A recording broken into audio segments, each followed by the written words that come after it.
Good afternoon. My name's Andrea Thomas, and I'm the Chief Experience Officer here at the University of Utah. We're very excited to have another webinar in our series. This webinar is all about the library and why the library is vital. So I will, in just a second, introduce some of the experts that we have working in the library. But before we do that, I just wanted to let everybody who's participating know that we will be taking questions. And the way that you ask a question is you go down to where it says Q&A at mine's on the bottom of my screen. And you can just type in a question there, and then we'll go through each of the presentations, and then we'll do the Q&A at the end. Also, we are recording this webinar, and it will be available on the You Belong website. So that is belong.utah.edu. And if you look at the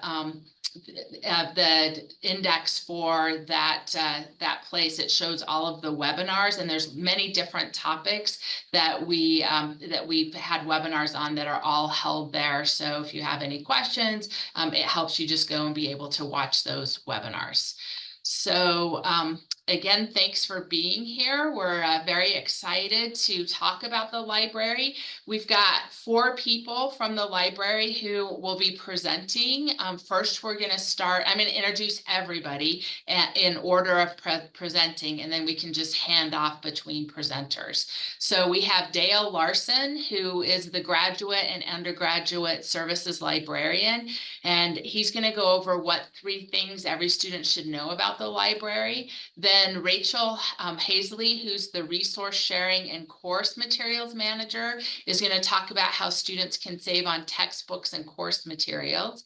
Then TJ Farrell, who's the assistant head of creative spaces, is going to talk about Protospace and what kind of assistance they'll find in Protospace.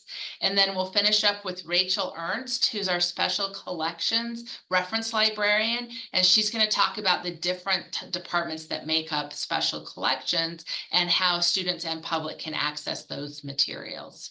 So we'll go in that order. And as I mentioned, if you have a question about any of it, just go down into Q&A, type your question, and then we'll have the Q&A session at the end. So Dale, we will start with you.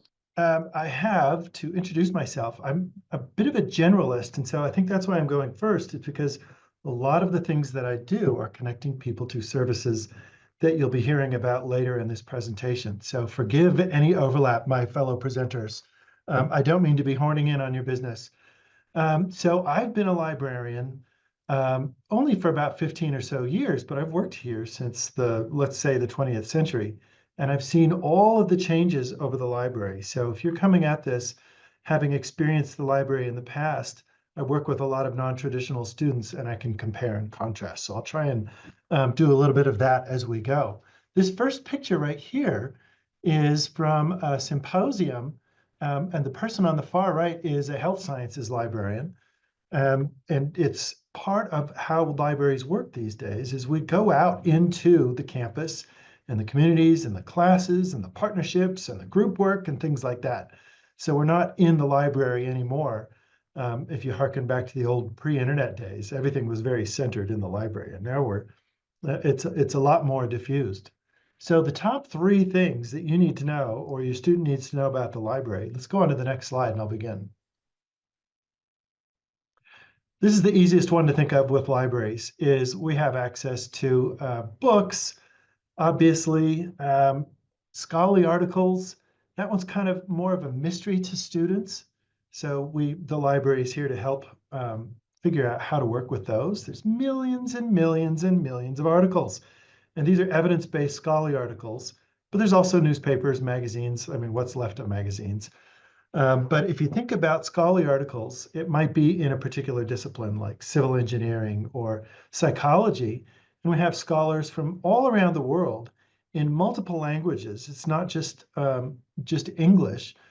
And students can look at a particular discipline, go into a perspective and look at the evidence-based research that's being done and find there's something like 3 to 5 million new scholarly articles that are evidence-based, peer-reviewed, top of the line every single year. So that body of materials is growing and growing. So we have access to everything. Something that I would like to let students know is that it's overwhelming and we can help with that. But I think that'll be the future in mind. So don't move on to the next slide.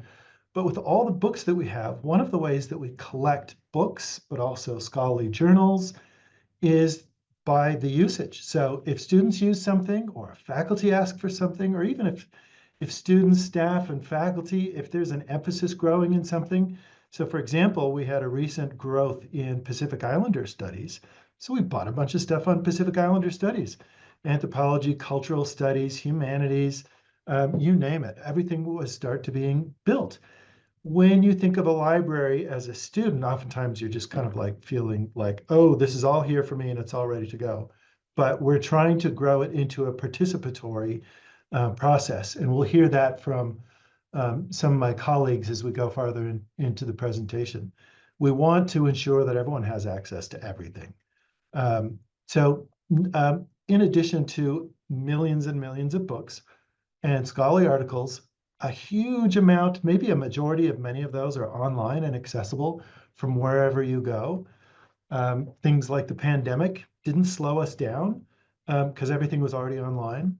But we also have access to a bunch of videos and streaming curricula that back in the day were like VHS or even worse, like films and things like that. A lot of those are streaming and online, but students don't necessarily know about these things. So let's move on to the next slide. How do students get to know these things? So we have lots and lots of collections. That's great. But that's kind of like going to a hospital with an ailment like a broken leg. And what do you do next? Librarians are no longer kind of gatekeepers, but we're partners, and we partner with faculty, we partner with, and we work with each other a lot. We work with students, student groups. We're embedded in classes. We have, some of us have like YouTube channels and TikToks and all sorts of ways of gathering interest in helping people realize if you just reach out to the librarian, we are here to help and we love our work and we're very interested in what we do. So for example, in this particular instance, I was working with a class called LEAP, and the students were working on humanities and sustainability. And you can see the poster that it's like media influences on kids and parenting, and there's issues of censorship and mass media and psychology and all these different things. I worked with this group in this class to produce this scholarly poster and present it, but at the same time, I was representing all of my colleagues in like health sciences or in social sciences or in special collections, people looking for primary sources. It's a big team of us that are working. So it's not just individual Lone Ranger style librarians, but it's kind of all of us working on the same program. So the embedded, what that looks like is we show up in Canvas courses. For example, just the other day, I made 3 YouTube videos, an assignment, and I sent that to the faculty member and they put it in Canvas, the online course management system.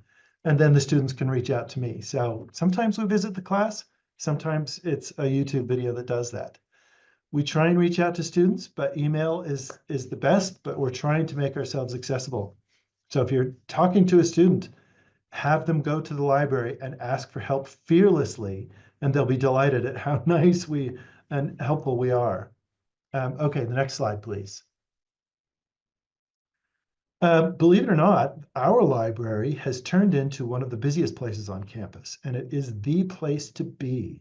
It's one of the few program-free spaces, and when I talk about that, it's not going to be just a population of computer science students, and it's not just going to be a population of particular students working on a particular application. It's this huge space where all of the disciplines come together and meet. I like to think of it as like ancient Greece, where all the philosophers are getting together to chew on ideas together. There's dedicated spaces for group study. Here you can see, and I'm delighted to say I found this photo from somebody else. I got it from marketing in the library, but the person in the middle is one of the students that I worked with in that very same LEAP class. They are fantastic. And here they are leading what looks like maybe like a chemistry study lab. The building is so big that there's all sorts of cool spaces that students can go and study by themselves or get help with computer things or a variety of other things that I'm going to segue into what my colleagues are going to talk about. When we are talking about all of the resources that libraries have and the people that can help out and the place, all of this being scholarly is evidence-based. We don't just kind of throw this around and go, well, that looks really cool. We do this evidence-based by gathering data, looking at the scholarly research. And I want to leave you all with this one quote at the bottom. A sense of belonging is a major predictor of positive retention and graduation rates. So just that riffing on the idea of belonging and being part of a community is something that we build with collections and collaboration, working with the library faculty and people in the library working on ideas. Being in the space where other students are working is all part of that evidence-based plan to increase retention, increase graduation rates, and your student success. So to piggyback off of what Dale says about student success, my name is Rachel Hazley, and I am here to talk to y'all about course material services at the Marriott Library. My job description is I oversee both resource sharing and course materials, resource sharing being the more traditional aspects that folks are accustomed to. Could we go back one more slide? Thank you. Which include interlibrary loan, document delivery, and that sort of thing. But what I'm here to talk to you all about today is course materials. Okay, Jordan, I'm ready. Thank you. So what exactly does course materials mean? Here at the library, course materials are essentially resources that are being used in classes that the library is working to help facilitate access to.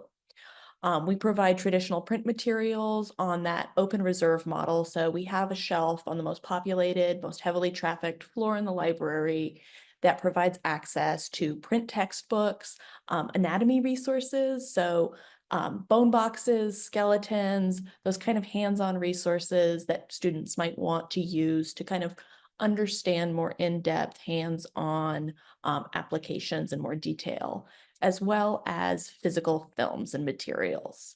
What the library also does is provides access to electronic course materials. So while we do provide access to films and video games, we really also want to provide streaming access to students to use library resources for their coursework wherever they are through the learning management system, which is Canvas, that Dale talked a little bit about. We work in collaboration with the campus store to ensure that the library is providing access to the resources that our students need, but also so that automatic textbook billing services aren't billing students for resources that are freely available at the library. Another aspect of our course material services is document delivery services. That falls under the more traditional interlibrary loan document delivery umbrella, which means that if you're not on campus that day, you can put in a web request to have physical materials scanned for you in a PDF format and emailed to you. Those are limited to about one chapter, 10% of a book, but that can be a good way to get a resource that you need to explore whether or not that's something you want to use for a final project, or so that you can look into what what sort of access you need. We can also provide access to materials that are not held at the Marriott Library. So that can also be helpful for students as they're working on final projects and their own research. Can I have the next slide, please? Thank you. So the big question is, why does the library provide course materials? And at face value, it is a cost savings to students. Various course materials initiatives through the library, through the bookstore, through collaboration with instructors are estimated to save students collectively about $1 million every year. But that is a bit of a low estimate. The main reason why we do this is because of student success. Studies have shown that students who have access to required materials on the first day of classes have better completion rates, they get better grades, they graduate faster. and that students who may not be able to afford textbooks may choose to not buy the textbook to save money, even though the vast majority of them know that not having the textbook will impact their grades. What we're trying to do is meet students where they are and create an equitable playing field so that students have access to the required materials they need, and so that they don't have to worry about the financial implications of needing to pay out of pocket for resources that they don't need to. Um, Really, the library is here to empower students to be successful and to, have access to what they need to have access to in order to be successful students and community members. Can I have the next slide, please? So this is a picture of our open reserve shelf on level 3. You can see here that it is quite full. Essentially, every textbook that we have a physical copy of or we cannot provide electronic access to because it's not available in an electronic format is put here for students to use at their leisure. We no longer have a controlled reserve desk that some of us remember from our college days, where you show up and you give them your student ID card. You can have a book for a couple hours, but you have to bring it back. This is completely self-service, so anytime the library is open, students can use these resources as they need to.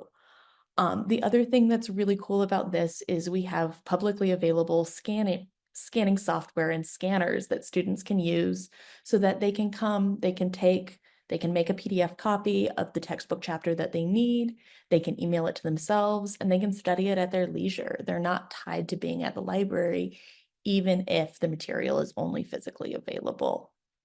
This also allows students to have more choice over how they're attaining their textbooks. Um, the campus store offers a very generous opt-out program on a title-by-title basis, so students can assess what they really do need to pay for access to and what they can find on their own and what they can find through the library. Some of this material is available for checkout. Our skeleton here is not, but the skeleton can be very helpful for the anatomy students as they're coming in, running study sessions like Dale demonstrated earlier. We also do make video games available through our, course materials reserve systems.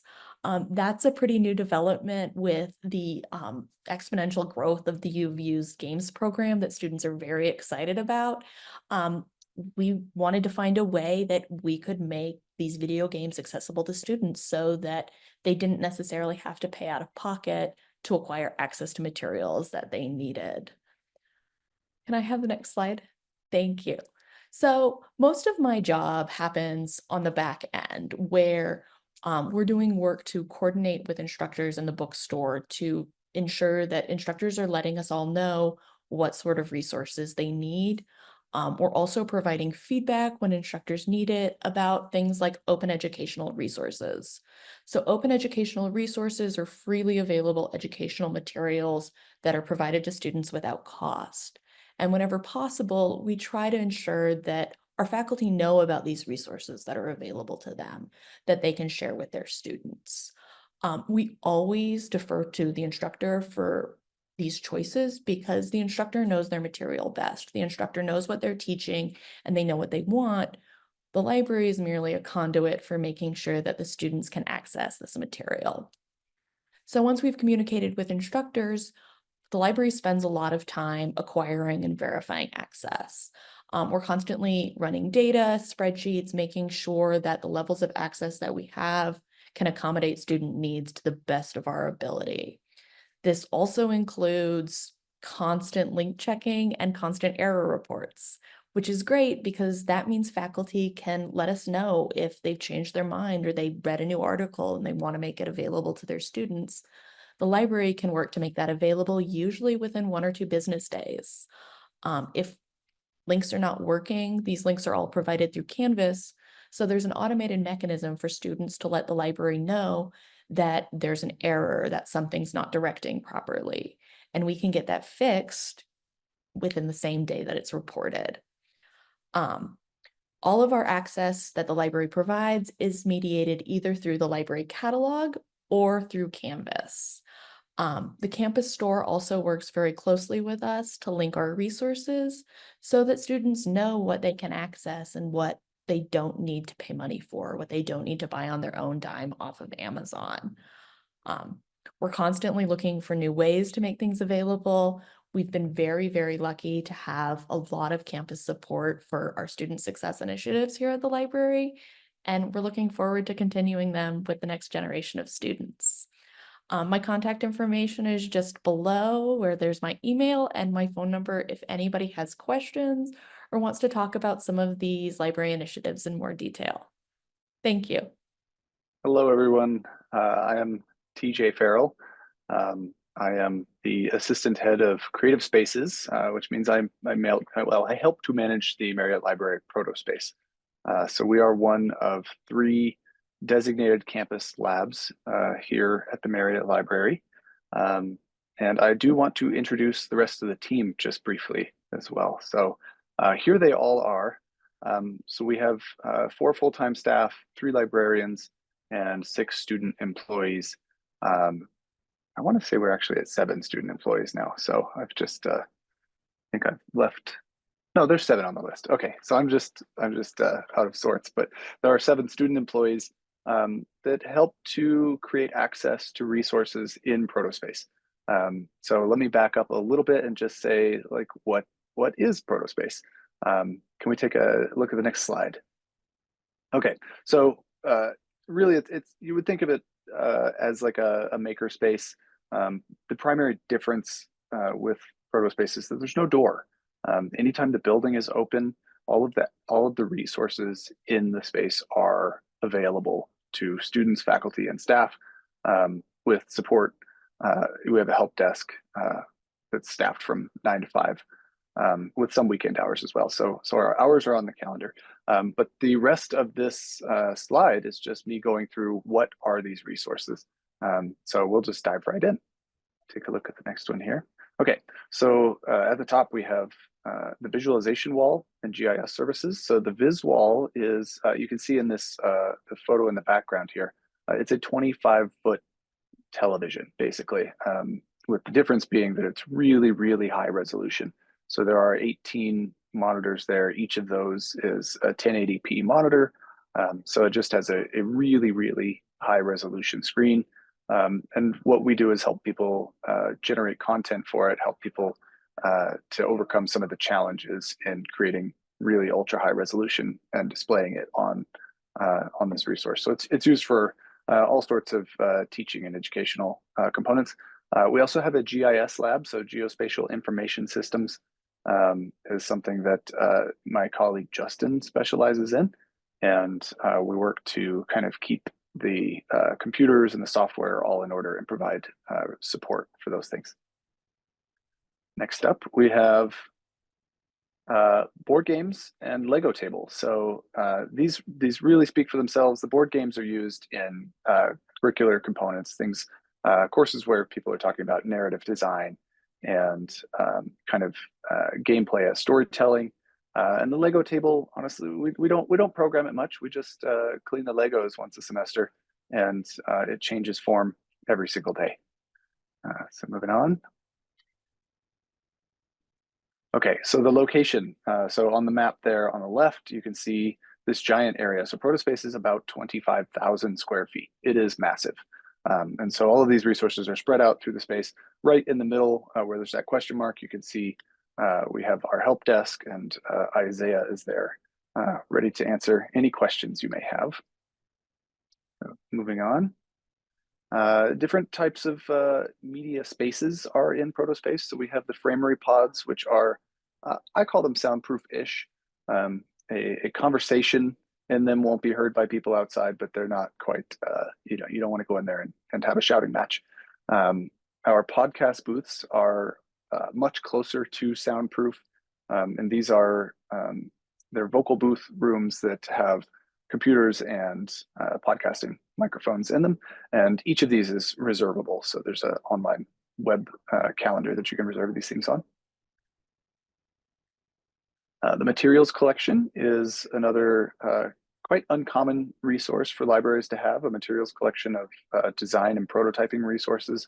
So these are all materials that are currently in production. The collection, the physical collection that we have is a smaller part of a larger database. And so students that are looking to go beyond the prototyping phases of their product creation journey will engage with this resource to connect with manufacturers and gain access to resources to build their next iteration.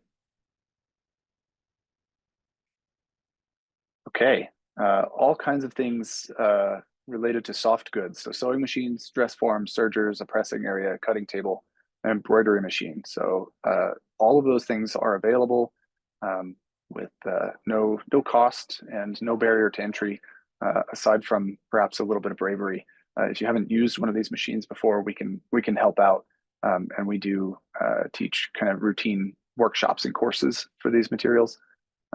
So they are here for students to benefit from.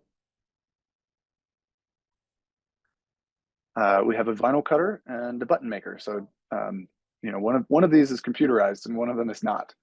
So we have a lot of kind of analog and digital resources. So those are again, we teach workshops, button making sessions, sticker making workshops, things like that. Next slide. So 3D printing is one of our mainstays at this point. We have 2 3D printing options. One we call the print farm, and this is a fully automated, a room of 3D printers that is mediated through an online web form. So students, faculty, and staff can submit their prints on a website, and they get notified when their print starts, when it stops. If something goes wrong, we coordinate with them. And the other version is the do-it-yourself range. So we have a range of printers that students come in and use really at their own discretion. So we allow them to experiment and try things. Of course, we do provide support for those things and help when things go awry. But it's much more hands-on activity for students on the print range. So yeah, so the 3D printer goes from a digital object to a physical object. While 3D scanners go from a physical object to a digital object. So we help people to go both ways. So we have a collection of 3D scanners. These are quite expensive. And again, we really just try to create the maximum amount of access. So they are reservable, but there's no reservation required to come in and use these. They're just kind of out and ready for someone to come and use. And so they get used a lot in design courses, product design, kit bashing. We've got all kinds of engineering projects that use these resources as well, and a lot of courses incorporate elements of 3D scanning, 3D printing into their course curriculum. Virtual reality is another component that we have deployed. So we have 2 iterations here. There is a virtual reality arena that allows for multiple users sharing the same physical location to interact in a virtual space. So this is using the Meta Quest 3 headsets. And then in the background in that center picture, you can see the purple pillars. At each of those pillars, we have a kind of high-powered graphics workstation with Valve Index head-mounted displays attached to those. We also have a driving wheel and a flight simulator with the hands-on throttle and stick style flight simulator for students to use and to build with. So that's it for me. I'm happy to field any questions if anyone has anyone. I would like to just reiterate the common theme here is access. So, the 3D printers are not just for the engineering students. You don't have to be an artist to sculpt something in virtual reality, and all of it's kind of inviting participation from across the campus in a common space, and we find that reflected in the community that gets built here. So thanks all. TJ, I appreciate that you ended on access because that is also the focus of my segment. Hi, everyone. My name is Rachel Ernst. I am the reference librarian for special collections here at the Marriott. And I wanted to answer two questions today that come up a lot in my work with students, and that is, what is special collections and how does it relate to the typical college student? So what can they come up and do and see in our space on the 4th floor of the library? Special collections is made up of 7 different departments within an overall division. So we have rare books, manuscripts, multimedia, print and journal, book arts, preservation, and university archives and records management. And what all of those departments do is they manage old, rare, and unique material that does not circulate in our general collection. So there are all sorts of items that you won't be able to find in the general stacks downstairs that you can check out and bring out of the library and back to your home. But these you actually look at here in our special collections reading room. So let's advance to the next slide and think a little bit about what you might see up in special collections. Materials you might find or you will find include clay tablets. We have things like receipts for grain and medicine, palace dedications. We have rare books, including such titles as first editions for Newton's Principia or Galileo's Dialogues. And we also have manuscript and archival material from individuals and communities. So that includes a range of oral histories, personal papers, and multimedia material, including photographs, moving images, and sound. Then we have things like our book arts program, which is an incredible studio up here on the 4th floor. And they offer classes in book arts, things like letterpress, bookbinding, papermaking. There's a major, minor, and certificate program, as well as a new MFA that you can get in book arts in collaboration with the art school here at the university. University Archives and Records Management is not in the Marriott Library. It's actually on Guardsman Way, so about a 10-minute walk from the library, but they hold all of the papers and materials relating to university history. So if you're interested in what your department that you're majoring in looked like in, say, the 60s, you could actually look that up and go see the department's papers over at University Archives. And then preservation is the department that takes care of all of our materials to make sure that it will last for researchers far into the future. And they have a state-of-the-art lab on the 5th floor of the library where they do any conservation that is needed to protect the materials. Next slide, please. Jordan, there we go. Let's go back to that access page. So just as TJ was talking about Parter Space being a place for access, really encouraging community, my job is to facilitate access to special collections materials, and there are multiple ways to do that. So we're actually open to the public. You don't have to be a student to come up to special collections. Anyone can make a research appointment and request materials. And you can do that on the Special Collections webpage, which is the bottom photo on this slide. There is a red link that says request an appointment. You can go ahead and click on that. Tell us when you'd like to come in and what you'd like to see. And me and the reading room team will put you on the schedule. We also offer classes. So you may find that your professor will bring a class over to Special Collections for a one-time session to look at materials that pertain to your topic. A new feature that we have this semester is a walk-in sampler. So sometimes making an appointment or having to wait for a class can feel like barriers to access. So if you're wandering the library and are curious, you are welcome to walk into the reading room at any point during our open hours, which are Monday through Thursday from 10 to 4, and ask to see the walk-in sampler. And that is a small curated collection of materials that I have pulled that are always available to anyone stopping by, students, members of the public, visiting family or friends. Anyone can come in and request to see those. We have a dedicated table for you. And you can see, right now, you can see things like a Greek epitaph from 200 CE, a bouldering guide, costume designs, and a ski and snow sports scrapbook. And then the final way you can see our materials is through library events and tabling. And so I try to table as much as I can. I bring reproductions off of the 4th floor and introduce students to Special Collections materials so that they get a sense of what's available to them for research. So the final thing I'd say is you don't have to have a research project to come up to Special Collections. You can fill out that appointment form and say, I want to see something cool. I'm interested in fill in the blank, and we will find something and have it ready for you. So let's advance to the next slide. sorry, I think we actually went backward, Jordan. If we can go to the one with my contact information. So this is my contact information. And the reason why I'm kind of hurrying through my slides is I'm going to actually spend the rest of my time showing you some materials from Special Collections that I've pulled for you today. But if you have any further questions about Special Collections, how to access it, who can use it, this is my contact information, both phone and email. And my office is on the 4th floor, just inside the reference room. And you're welcome, if my door is open, you're welcome to pop your head in when you're on campus, say hello, ask questions. And oftentimes I'll show you whatever fun thing is in my office for whatever class I'm teaching that week.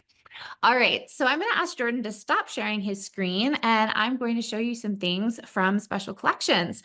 So I mentioned that we have clay tablets, and I wanted to bring one out for you today. So this is a Sumerian clay tablet. It is over 4,000 years old, and it is actually a receipt, and it is a receipt for ointment, so a receipt for medicine. And you can see that we have cuneiform on the front, as well as on the back and sides.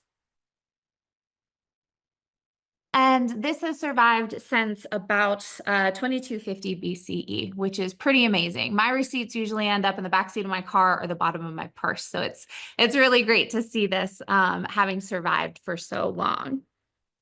I mentioned that we have first editions of rare books, and so I wanted to pull one for you today.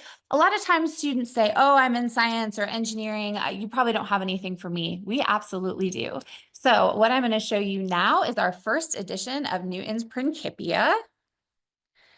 And this is in our History of Science collection. J. Willard Marriott gave the library a gift in the late 1960s that went towards acquisitions for Special Collections, including a massive History of Science collection. So this, if you're interested in math or engineering, this is a first edition of Newton's Principia. It comes complete with fold-out charts, as well as diagrams.